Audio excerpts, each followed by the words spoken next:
बिस्मिल्लाहिर्रहमानिर्रहीम, अस्सलाम वालेकुम। देसी खाने किचन में खुश आमदीद। आज मैं आप लोगों के साथ बहुत ही ज़बरदस्त सी रेसिपी लेके हाजिर हुई हूँ। आज हम बनाएंगे सेब का मुरब्बा। सेब का मुरब्बा इंतहाई ताकतवर, सेहत से भरपूर होता है। मेदे और जिगर की गर्मी को ये दूर भगाता है। तो आजकल सेब का सीज़न है, इसको लाजमी आप ट्राई करें। चलिए जी फटाफट से सेब का मुरब्बा बनाना स्टार्ट करते हैं। 1 किलो सेब लिए हैं। सब्ज सेब जो है वो आपने यूज करने हैं। तो यहाँ पे छिलका उतार लिया है और इसकी ये दोनों साइड से जो होता है हेड, ये भी हमने रिमूव कर दिए हैं। तो जब आप सेब का छिलका उतारें और इसे पानी में डिप करके रखना है, इसका कलर बिल्कुल खराब नहीं होगा। 1 किलो सेब है और यहाँ पे 1.5 लीटर मैंने पानी लिया है, जिसमें आराम से सेब हमारे डिप हो जाए और इस तरह से हम सेब शामिल कर देंगे। जब इसमें बॉयल आना शुरू हो जाए तो टोटल हम इसको 2 मिनट तक टाइम आपने रख लेना है। 2 मिनट से ज्यादा आपने सेब को बॉयल नहीं करना। तो 2 मिनट तक ऊपर से कवर करेंगे और बॉयल कर लेंगे मीडियम आंच पे। तो 2 मिनट हो चुके हैं। टोटली 2 मिनट बॉयल करना है सेब को। यहाँ पे हम सेब निकाल लेंगे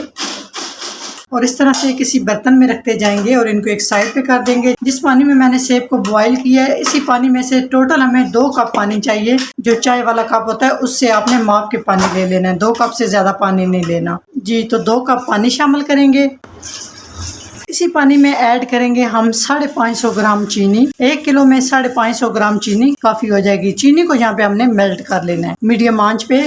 चीनी मेल्ट हो चुकी है। चीनी में एक बॉयल आ चुका है। बस हम इसको इतना ही बॉयल करेंगे, इससे ज्यादा बॉयल नहीं करना चीनी को। शीरा हमने नहीं बनाना। अभी हम इसमें डाल देंगे बॉयल किए हुए सेब आराम और एहतियात के साथ। इस तरह से मिक्स करेंगे। मिक्स करने के बाद हम सेब को ऊपर से कवर करेंगे और मीडियम आंच पे हम इसको छोड़ देंगे 10 मिनट के लिए पकने के लिए। तो इस तरह से एक दफा आपने मिक्स कर लेना है। बाकी हम इस सेब में ना जबरदस्त से मिसाले डालेंगे, वो हम बाद में डालेंगे, लेकिन इस स्टेज पे हमें 10 मिनट इसी तरह से इन सेब को पकने के लिए छोड़ देना, ताकि शीरा भी अच्छे से इसमें जज़ब हो जाए, जबरदस्त सा शीरा भी तैयार हो जाए और सेब भी ये शीरे के अंदर गल जाए। तो चलिए जी 10 मिनट के बाद नेक्स्ट स्टेप की तरफ चलेंगे। आंच मीडियम रखनी है।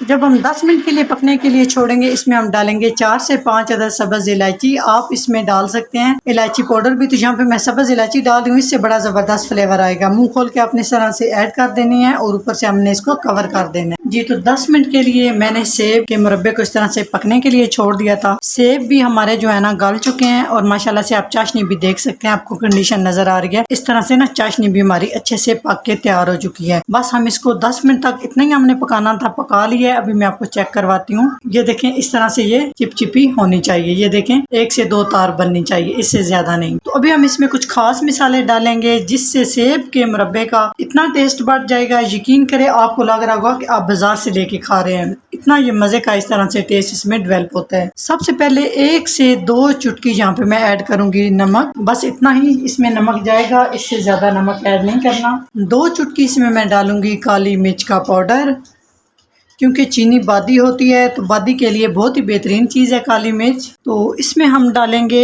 1 खाने का चम्मच सिरका। सिरका सेब के मुरब्बे की जो लाइफ है इसको बढ़ाता है, ये लाजमी आपने शामिल करना है। सिरका नहीं है तो आपने इसमें नींबू का रस डाल देना है। चीनी को क्रिस्टल से बचाएगा, बिल्कुल भी इसमें क्रिस्टल नहीं बनेंगे। चाहे आप 1 चम्मच डाल ले, चाहे आप 2 चम्मच डाल लें। साथ ही हम इसमें शामिल करेंगे तकरीबन 1 खाने का चम्मच अरके गुलाब, 1 से 2 चुटकी फूड कलर। ऑप्शनल है, चाहे तो डाल ले, चाहे तो आप इसके बगैर भी आप सेब का मुरब्बा बना सकते हैं। अच्छे से मिक्स करेंगे। मिक्स करने के बाद यहाँ पे हमने इसको ऊपर से कवर कर देना है तकरीबन 5 मिनट के लिए मीडियम आंच पे, ताकि जितने भी हमने मिसाले डाले हैं वो चाशनी के अंदर अच्छे से जज़ब हो जाए और इनका टेस्ट जो है ना वो खुल के निकले। सिरका आप शामिल करेंगे तो चीनी में क्रिस्टल बिल्कुल नहीं बनेंगे। इसी तरह से परफेक्ट सा हमारा ये शीरा इसी तरह से रहेगा। अच्छे से मिक्स करेंगे। मिक्स करने के बाद इसको हम 5 मिनट के लिए कवर कर देंगे जी। तो माशाल्लाह देख सकते हैं 5 मिनट हो चुके हैं। इस तरह से मिसाले डालने के बाद मैंने मुरब्बे को अच्छे से पका लिया है। तो इस स्टेज पे हमने बंद कर देना है चूल्हा और इसको उतार लेना है। तकरीबन हम इसको 5 घंटे के लिए इसी तरह से शीरे के अंदर डिप करके छोड़ देंगे, क्योंकि इस तरह से सेब का मुरब्बा एकदम परफेक्ट तैयार होता है। शीरा अच्छे से इसके अंदर जज़ब हो जाता है। ये देखें, बहुत ही अच्छे से ये सॉफ्ट हो चुके हैं। अगर ये रेसिपी अच्छी लगे तो फीडबैक लाजमी दे और प्यारे से कमेंट्स करके जरूर बताएं कि आपको ये मेरी रेसिपी कैसी लगी है। तो इंशाल्लाह ताला एक नई रेसिपी के साथ हाजिर होंगे। तब तक के लिए अल्लाह हाफिज।